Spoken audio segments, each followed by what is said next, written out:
옆 사람하고 인사 나누겠습니다. 사랑합니다. 축복합니다.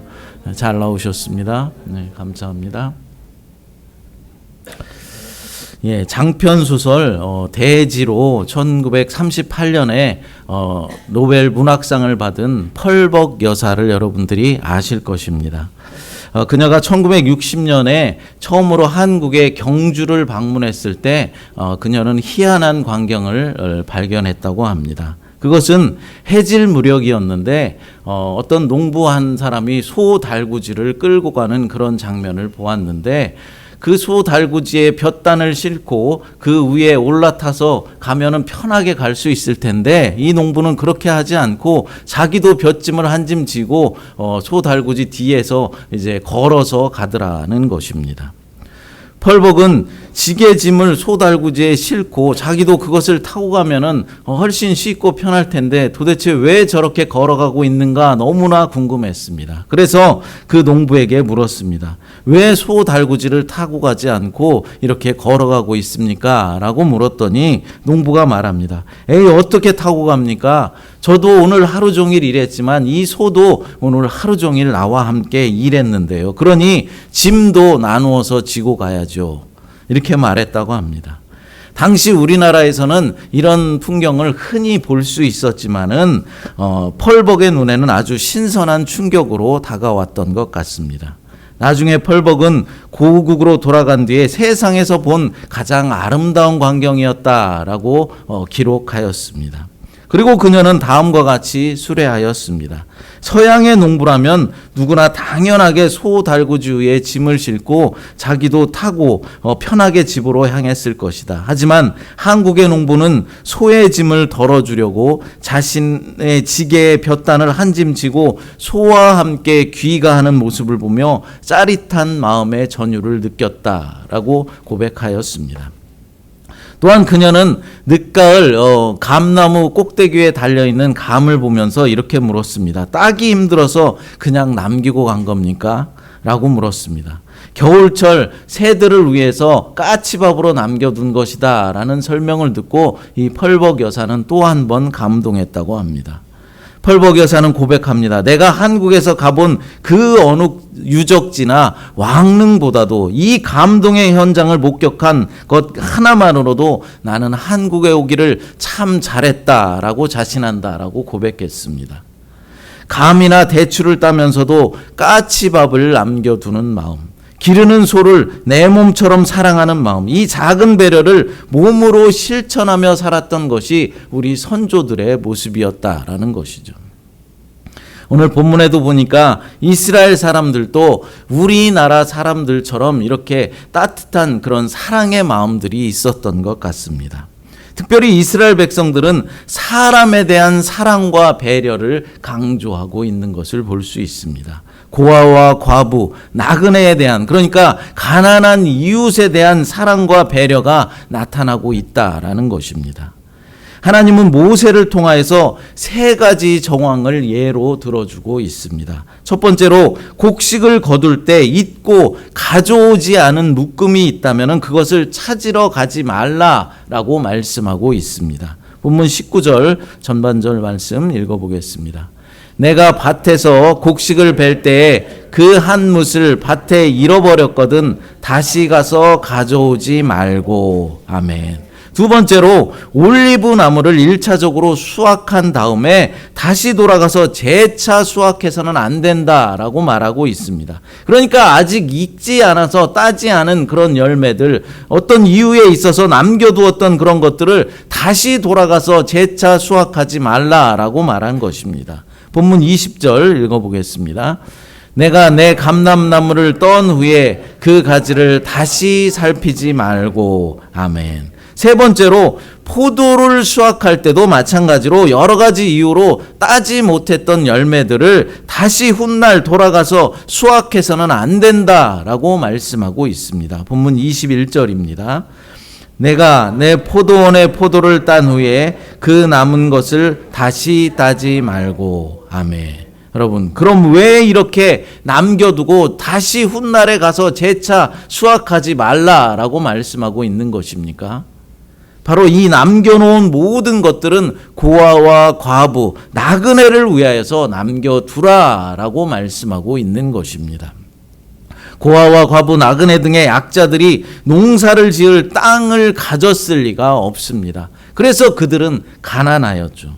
가진 자들이 배려해 주지 않으면 그들은 하루하루 살아갈 수가 없는 그런 사람들이었습니다.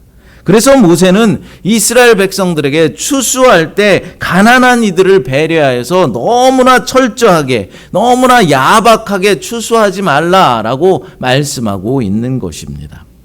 이 규례와 비슷한 율법을 제시하고 있는 레위기서에 가서 보면은 아예 추수할 때 한쪽 모퉁이는 남겨두고 추수하라라는 그런 말씀도 있습니다. 레위기 23장 22절 말씀 읽어보겠습니다.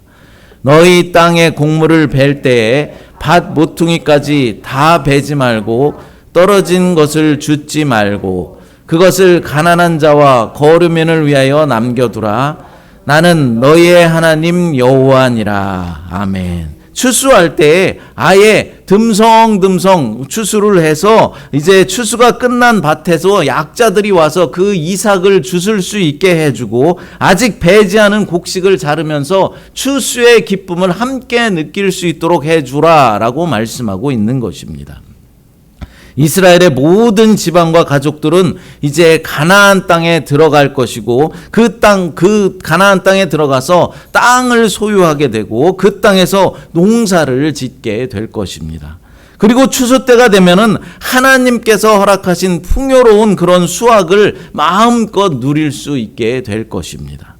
하지만 고아와 과부, 나그네 등 사회적 약자들은 땅을 소유한 자들이 아니죠. 그러므로 정상적인 상황에서는 수확의 기쁨을 맛볼 수가 없는 것입니다.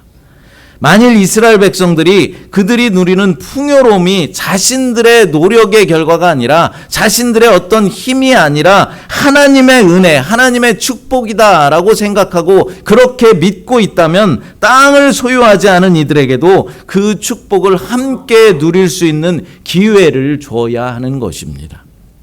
그렇습니다, 여러분. 지금 저와 여러분들이 누리고 있는 이 축복은 하나님께서 주시는 은총이다라는 사실을 깨달으시기 바랍니다. 어리석은 많은 사람들은 자신이 잘나서 이렇게 풍요를 누리는 줄 알고 자신이 똑똑해서 풍성한 삶을 살아가고 있는 줄로 착각하고 있다라는 것이죠. 자신이 열심히 노력하고 일해서 자신의 힘으로 성공한 줄 알고 있다라는 것입니다. 하지만 여러분, 우리가 이만큼 잘 살게 된 것은 하나님의 은혜이며 하나님의 사랑 때문이라는 사실을 우리는 알아야 하는 것입니다. 우리 최 집사님도 농장을 운영하면서 농사 일을 하고 계시지만은 저도 사실 농부의 아들입니다. 이래봬도 농부의 아들로 태어났어요. 그래서 농사 일을 하는 것을 어려서부터 보았고 어느 정도 어떻게 해야 된다라는 것을 알고 있습니다. 농사를 짓는 데는 하나님의 은혜가 절실하게 필요하다라는 것이죠.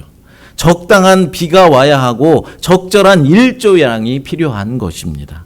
아무리 농사가 잘 돼서 풍성한 열매를 주렁주렁 맺혔다라고 할지라도 태풍이 한번 몰아치거나 비가 너무 많이 와서 홍수가 나게 되면 그의 농사는 완전히 망쳐버리게 되는 것이죠. 그러니까 아무리 열심히 일하고 최첨단의 농업 기술을 사용하여서 농사를 짓는다 하더라도 하나님께서 도와주시지 않으면 풍성한 열매를 맺을 수 없다라는 것입니다. 이게 어디 농사일 뿐이겠습니까? 어떤 직업, 어떤 일을 할 때에도 하나님의 도움이 없이는 안 된다라는 사실이죠. 하나님이 도와주시지 않으면 내 지혜와 나의 힘, 나의 노력만 가지고 안 되는 일들이 너무나 많이 있다라는 사실입니다.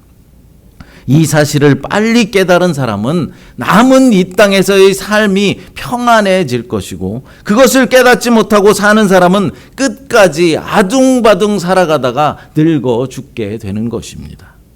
그래서 우리는 이만큼 잘 살 수 있도록 도우시는 하나님의 은혜를 생각하면서 우리 가정뿐만 아니라 이웃을 살필 줄 알아야 한다라는 것이죠. 특히 하나님의 특별한 은총으로 큰 명예를 얻었거나 하나님의 놀라운 은혜 가운데 물질적인 풍요를 누리며 사는 사람들은 받은 은총을 다른 사람들을 위해서 사용할 수 있는 축복의 통로의 역할을 감당해야 한다라는 것입니다. 이웃을 생각할 수 있어야 한다라는 것이죠. 오늘 우리는 맥주 감사주일로 드리고 있습니다. 여러분, 맥주절이 무엇입니까? 맥주절은 6월절이 지나고 50일이 되는 때 처음 추수한 보리단을 이제 하나님께 첫 열매로 드리면서 추수에 감사드리는 그런 절기였습니다.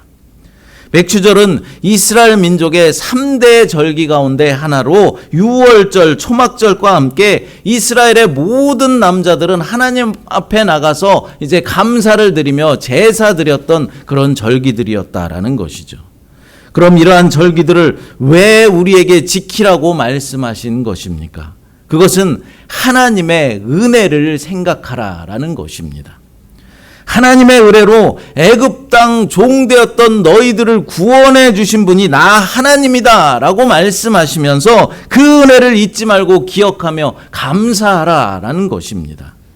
40년 광야 생활 가운데 낮에는 구름 기둥으로 밤에는 불 기둥으로 인도해 주시고 또 날마다 만나를 내려 주심으로 일용할 양식으로 날마다 채워 주신 분이 주님이시라는 사실에 감사하라는 것이죠. 물이 없어 목말라 하고 있을 때 반석에서 물을 나게 하신 분이 누구인지 기억하고 그것에 감사하라는 것입니다. 신명기 16장 10절부터 12절까지 같이 읽어보겠습니다. 내 하나님 여호와 앞에 칠칠절을 지키되 내 하나님 여호와께서 내게 복을 주신 대로 내 힘을 헤아려 자원하는 예물을 드리고 너와 내 자녀와 노비와 내 성중에 있는 레위인과 및 너희 중에 있는 객과 고아와 과부가 함께 내 하나님 여호와께서 자기의 이름을 두시려고 택하신 곳에서 내 하나님 여호와 앞에서 즐거워할지니라. 너는 애굽에서 종되었던 것을 기억하고 이 규례를 지켜 행할지니라. 아멘. 여기서 앞에 나오는 77절이라고 말하고 있는데 77절이 바로 맥주절을 의미하는 것입니다. 그리고 너희는 애굽 땅 종되었던 것을 기억하라 라고 말씀하고 있습니다. 오늘 본문 22절도 읽어보겠습니다. 너는 애굽 땅에서 종되었던 것을 기억하라. 이러므로 내가 내게 이 일을 행하라 명령하노라. 아멘. 오늘 본문에서도 동일하게 애굽 땅에서 종되었던 것을 기억하라 라고 말씀하고 있는 것입니다. 그러니까 애굽의 종되었던 너희를 구원해 주신 분이 여호와 하나님, 나 여호와라는 사실을 기억하고 감사하라라는 것입니다. 사랑하는 여러분, 애굽 땅 종되었던 이스라엘 백성들을 구원해 내주셨던 것처럼 마귀 사탄의 종되었던 우리를 예수 그리스도의 십자가 은혜로 구원하여 주셨다라는 사실을 여러분들은 믿으시기 바랍니다. 그냥 놔두면 마귀 사탄의 종 노릇하며 평생 살다가 죽을 수밖에 없는 저와 여러분을 예수 그리스도의 십자가 은혜로 구원하여 주신 것입니다. 더럽고 추악한 우리지만은 예수님을 믿는다는 이유로 죄 없다 칭하여 주시고 의롭다 칭하여 주셔서 하늘나라 백성 삼아 주신 것입니다. 우리는 이 사실을 기억하면서 늘 감사의 삶을 살아가야 하는 것입니다. 그런데 어리석은 신자들은 주님의 십자가를 기억하며 감사하면서 믿음 생활을 해나가야 하는데 아직도 감사하지 못하고 무언가 부족하여서 자꾸만 어떤 것을 얻어내려고 믿음 생활을 하고 있는 것을 보게 됩니다. 하나님의 은혜가 감사해서 죽어 마땅하고 죽을 수밖에 없는 나를 살려주신 것에 감사함으로 우리가 예배하고 기도하고 교회에서 봉사도 하고 헌금도 드려야 마땅한데 반대로 기도를 많이 하고 봉사를 많이 하고 헌금을 드려서 축복을 얻어내려 하고 있다라는 것입니다. 그러나 이미 받은 은혜에 감사함으로 우리가 하나님 앞에 나아가야 하는 것이지 우리의 나아감이 무언가 얻어내고 무언가 받아내려고 나아가면 안 되는 것입니다. 그것은 무언가 잘못된 것이고 거꾸로 된 믿음이라는 것이죠. 하나님은 이미 가장 좋은 것들을 저와 여러분에게 주셨습니다. 우리를 주님의 십자가 은혜로 구원하여 주셔서 주의 자녀 삼아 주셨고 하늘나라 시민권자로 삼아 주셨다라는 것이죠.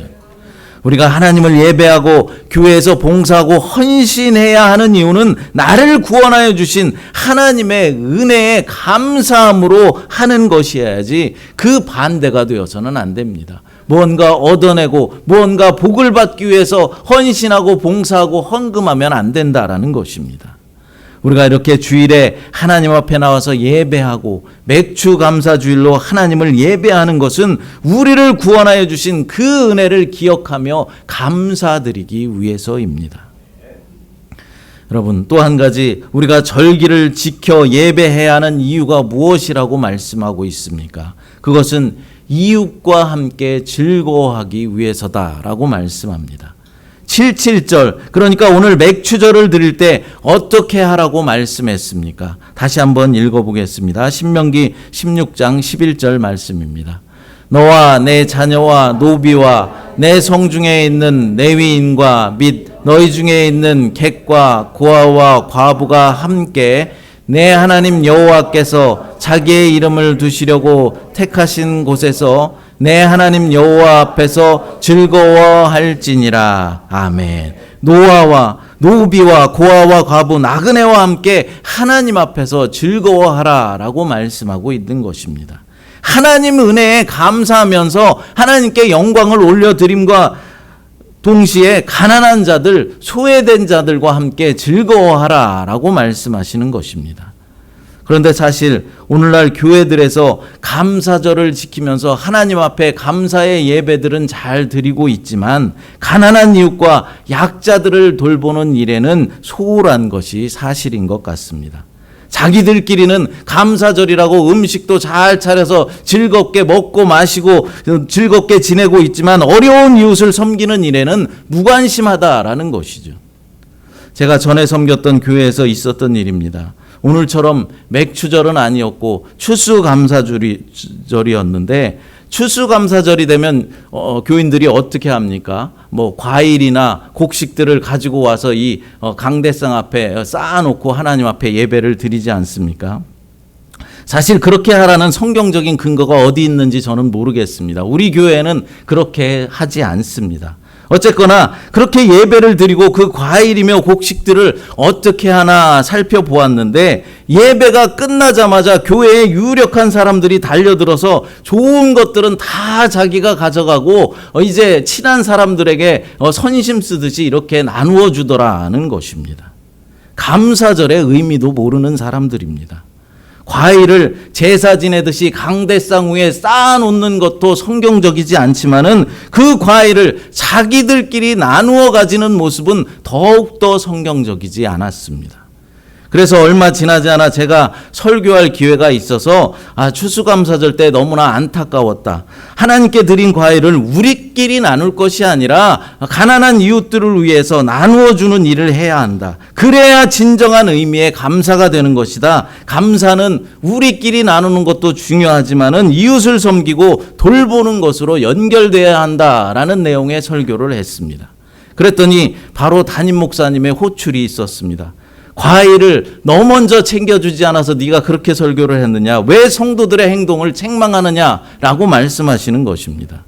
아마 당시 담임 목사님이 유력한 성도에게 한마디 말씀을 들었었나 봅니다. 그래도 그렇지 어디 제가 틀린 말을 했습니까? 성경 말씀을 전했는데 왜 그랬는지 모르겠습니다. 교회의 현실이 당시에 참으로 안타까웠을 뿐입니다. 에스더 9장 22절 말씀 같이 읽어보겠습니다.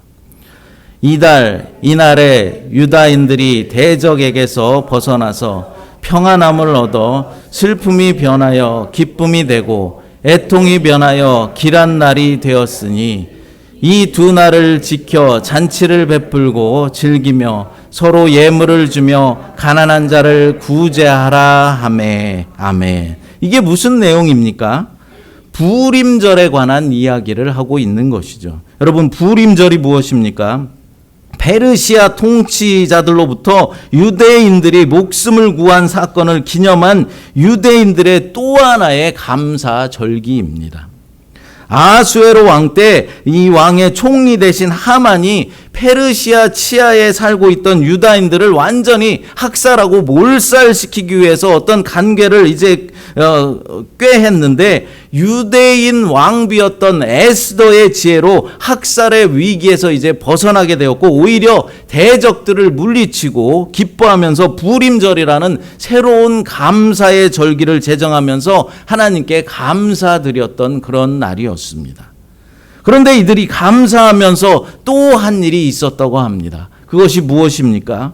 가난한 자들을 구제하라라고 말씀하고 있습니다. 바로 이웃을 이제 돌보고 구제하라라는 것입니다. 값없이 받은 구원에 감사함으로 값없이 은혜를 베풀어 주라라는 것입니다. 사랑하는 여러분, 우리도 마찬가지입니다. 아무런 공로 없이 우리는 구원함을 받았습니다.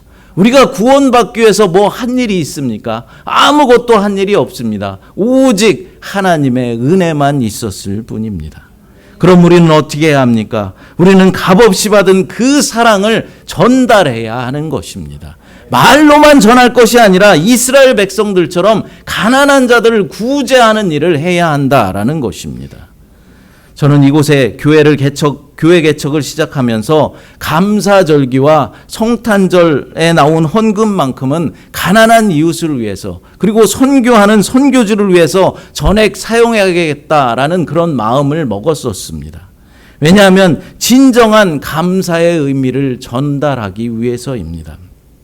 그래서 개척 첫 해는 정말로 2회에 걸쳐서 맥주감사주일과 성탄절 헌금은 이제 선교비로 보내드렸습니다. 그런데 그 다음에 공동의회 때 어떤 분이 교회의 재정도 너무 어려운데 전액을 그렇게 보내는 것은 좀 맞지 않는 것 같습니다 라는 의견을 냈습니다. 결국 절충안으로 그럼 맥주감사 헌금만이라도 우리가 전액 선교비로 좀 보내드렸으면 좋겠습니다. 그렇게 결정을 하고 그 해부터 계속해서 맥주감사 주일만큼은 우리가 그 헌금을 선교비로 보내드리고 있습니다. 그런데 공동의회 때 교회 재정을 걱정하시고 선교비를 줄이자고 했던 분은 지금 우리 교회를 떠나셨습니다. 여러분, 교회 재정이 부족하다고, 교회가 힘들다고 선교비를 줄이는 것이 그것이 하나님의 뜻이겠습니까? 아닙니다. 우리 교회는 앞으로 더 많은 곳으로 선교비를 보내드려야 합니다. 뿐만 아니라 이 지역사회에 소외된 자들을 위해서 구제비로 더 많이 사용해야 하는 것입니다. 어려운 환경에서 공부하는 학생들을 위해서 장학금으로 도울 수 있는 그런 교회로 우리 교회가 성장해 나갔으면 좋겠습니다. 개척교회라고 재정이 없다고 지금 그 일을 하지 않는다면 나중에 우리 교회가 성장해서도 그 일을 할 수 없는 것이죠. 지금 못하면 나중에도 못한다라는 것입니다. 그러니까 지금부터 시작하고 해야 하는 것입니다. 사랑하는 여러분, 이스라엘 백성들은 하나님의 명령으로 감사절기에 하나님 앞에 하나님을 기억하며 하나님께 감사를 올려드렸을 뿐만 아니라 고아와 과부, 나그네 등 소외된 이웃들과 함께 즐거워하기 위해서 그들을 구제하였습니다. 우리도 그래야 한다라는 것이죠. 우리도 나를 구원해 주신 주님의 은혜를 생각하며 하나님께 감사, 영과 찬양을 올려드림과 동시에 값없이 받은 사랑을 가난한 사람들에게 값없이 흘려보내는 그런 감사절이 되어야 하는 것입니다. 그래야만 진정한 의미의 감사절을 보낼 수 있는 것이죠. 사랑하는 여러분, 이웃과 함께하는 복된 감사절이 되시기를 간절히 축복합니다. 기도하겠습니다. 하나님 아버지, 감사합니다. 맥주 감사절에 하나님의 은혜를 다시 한번 기억하며 감사하게 하시니 감사와 영광을 올려드립니다. 하나님, 이날에 우리끼리만 감사하고 우리끼리만 풍성할 것이 아니라 가난하고 소외된 이들을 생각하게 하여 주시옵소서. 값없이 받은 은혜를 값없이 흘려보내게 도와주시옵소서. 우리가 드리는 맥주 감사 헌금이 흘러가 그곳 선교지에도 기쁨과 감사가 넘쳐날 수 있도록 하나님 인도하여 주시옵소서. 거룩하신 예수님의 이름으로 기도드리옵나이다. 아멘.